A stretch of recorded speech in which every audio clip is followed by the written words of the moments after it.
So I was planning on making an entire video reviewing all of the Oscars Best Picture nominees, but I realized two things. First is that I can't give enough of a shit to watch every single one of them because frankly I heard that some of them are just bad. And second of all, I don't know when I'll have the time to do that, considering I'm busy with my thesis and some other stuff. So I'll just make this, I guess. It's not gonna be a long review. And this time I'm going to do 2-in-1, 2 movies, 1 review, which I might do more of in the future, we'll see. In this video, I'm reviewing Nomadland, the Best Picture winner, and Sound of Metal, which is one of the other nominees. Hi, my name is Random Guy Reviews. This is my channel where I review any piece of media that I consume. And in this one, I'm reviewing 2 Oscar nominees, including the Best Picture winner. Also, this is gonna be a spoiler-free review if you're wondering. And if you enjoyed the video, feel free to leave a like and subscribe for more content like this. And also, this is just my opinion.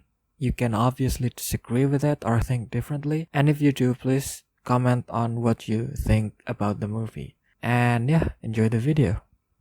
First, I'm delving into Sound of Metal, directed by Darius Marder and co-written by him, Abraham Marder, and the one that I want to highlight, Derek Cianfrance.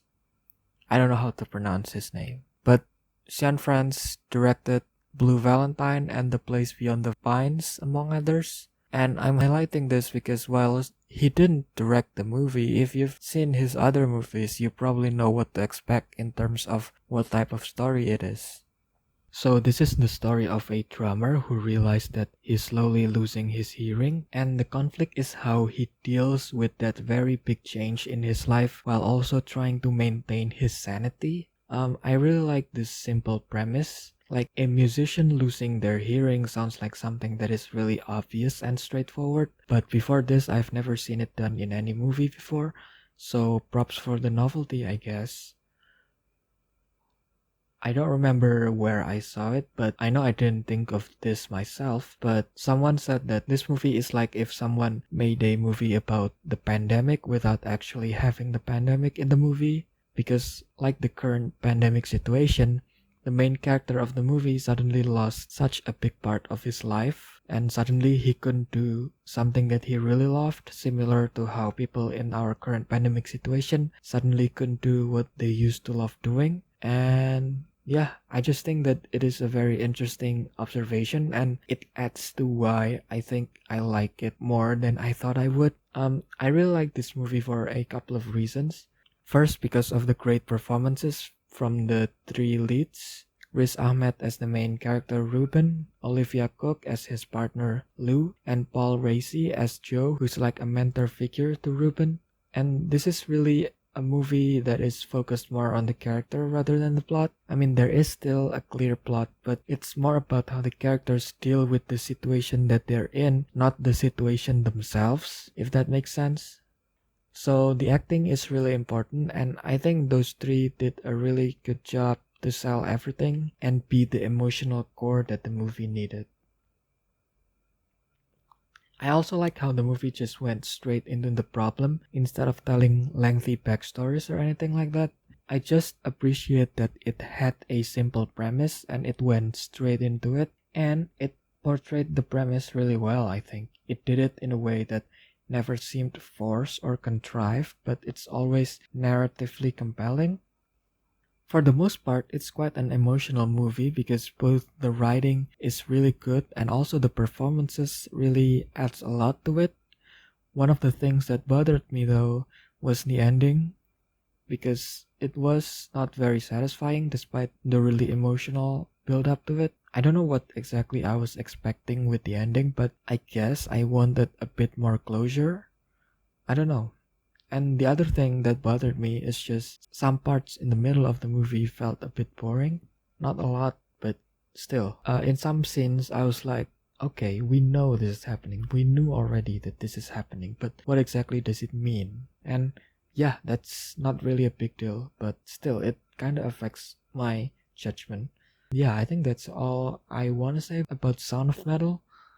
I'm giving it like a 3.5 out of 5. So it's nothing insane or nothing that blew my mind away, but still a solid watch. And now, Nomadland. Directed by Chloe Zhang, this is the story of Fern, a middle-aged woman whose husband just passed away and whose town just turned into a ghost town right after the main industry shut down, causing her to go on a nomadic van-dwelling lifestyle. So this is the Best Picture winner, and while I haven't seen the other nominees, if I compare it to the winners of the previous Best Pictures, I think this deserves to be there. This is quite up there in terms of the Best Picture winners. I enjoyed it more than a significant amount of the recent Best Picture winners, which might not say much, but still. This movie doesn't really have a clear plot whatsoever. I mean, it's more like a slice of life or slices of life, I guess, or like vignettes of a couple of years of Fern's life as she became a nomad, from her early days of being a nomad up until she became one of the experts herself. Usually I wouldn't like a movie without any clear or focused plot like this, but I love this because despite the lack of obvious plot, there's still a thread underlining all of these vignettes or all of these slices of life. And not only that, all of them are just so full of life and bursting with interesting characters and situations that I didn't mind the lack of plot whatsoever. Yes, the movie often skips forward a bit and it kinda confused me a couple of times, but that's just a small part of what makes the structure what it is and what makes it so great. The performances from everyone was amazing.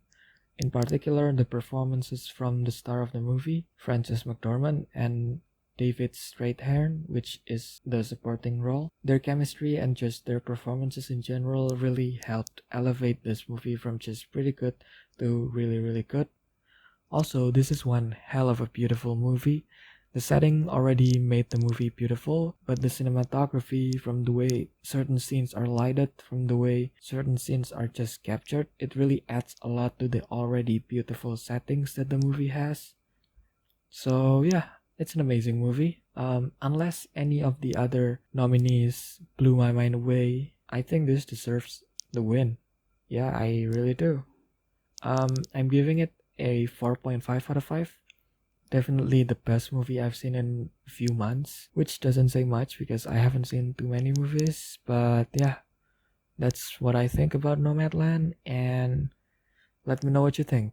And leave a like and subscribe if you want more content like this. Thank you.